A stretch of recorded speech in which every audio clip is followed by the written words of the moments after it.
Subscribe करें और देखें दिल दहला देने वाली एक हॉरर स्टोरी।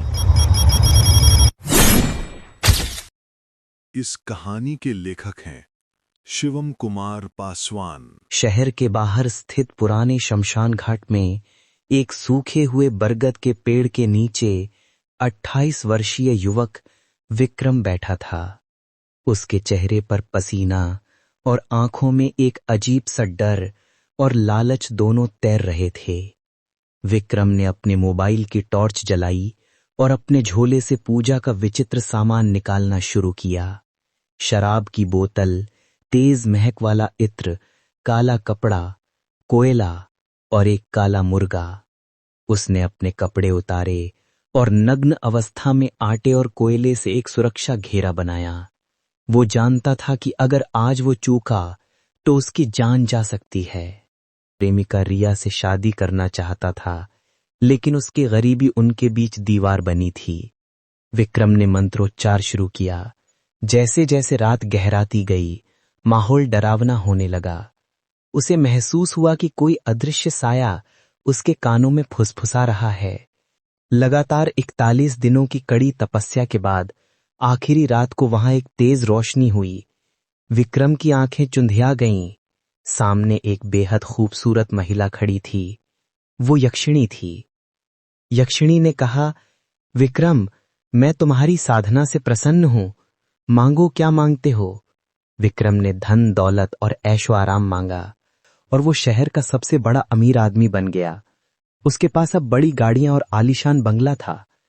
लेकिन दिल ही दिल में वो रिया को नहीं भुला पा रहा था। बाद विक्रम से रहा नहीं गया। उसने रिया को मिलने के लिए बुलाया और उसे शादी के लिए प्रपोज करने का फैसला किया। वो रिया के घर पहुंचा, लेकिन वहां जो उसने देखा, उसके पैरों तले जमीन खिसक गई। रिया का शव पंखे से लटका हुआ था। उसकी आंखें बाहर निकली हुई थीं। रात होते ही उसे रिया की आवाजें सुनाई देने लगीं। विक्रम, मुझे बचा लो, मेरे पास आ जाओ। कभी उसे लगता कि रिया उसके बगल में लेटी है, लेकिन जैसे ही वो उसे छूने जाता, वो यक्षिणी में बदल जाती और भयानक हंसी के साथ उसे डराती। विक्रम समझ गया कि रिया को यक्षिणी नहीं मारा है। वो डर के मारे पागलों जैसा हो गया। अपनी जान और सुकून पाने के लिए वो शहर के एक प्रसिद्ध तांत्रिक अघोरी बाबा के पास पहुंचा। बाबा ने उसे देखते ही डांटा, मूर्ख, बिना गुरु के यक्षिणी साधना करके तूने अपनी मौत को न्योता दिया है। यक्षिणी को सिद्ध करना आसान है, लेकिन उससे पीछा छुड़ाना नामुमकिन है। विक्रम गिड़गिड़ाया, बाबा, कोई तो रास्ता होगा। बाबा ने कहा, एक ही रास्ता है।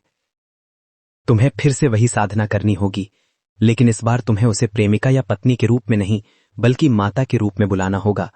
अगर तुमने अपने मन पर काबू रखा और उसे मां कहकर पुकारा, तो शायद वो तुम्हें मुक्त कर दे। लेकिन अगर तुम उसके मोहपाश में फिर फंस गए, तो तुम्हारा अंत निश्चित है। अंतिम प्रयास और दुरकद अंत। विक्रम फिर से उसी शमशान में गया। उसने सुरक्षा घेरा बनाया और साधना शुरू की। यक्षिणी को यह पसंद नहीं आया। उसने अपनी मायावी शक्तियों का इस्तेमाल किया। वो कभी रिया का रूप लेकर आती और विक्रम को रिझाने की कोशिश करती, तो कभी भयानक रूप लेकर उसे डराती। जैसे ही साधना पूरी होने वाली थी, जैसे ही उसने रिया का हाथ थामने के लिए अपना हाथ सुरक्षा घेरे से बाहर निकाला, एक जोरदार धमाका हुआ। जिस किताब से उसने ये साधना सीखी थी, उसमें अपने आप आग लग गई। उपसंहार। अगली सुबह लोगों ने देखा कि शहर का सबसे अमीर उद्योगपति विक्रम शमशान के बाहर सड़क किनारे फटे हाल कपड़ों में बैठा है। एक आवारा कुत्ता उसके पास आकर बैठ गया। विक्रम की लालच ने न सिर्फ उसका प्यार छीना, बल्कि उसका जीवन भी नर्क बना दिया।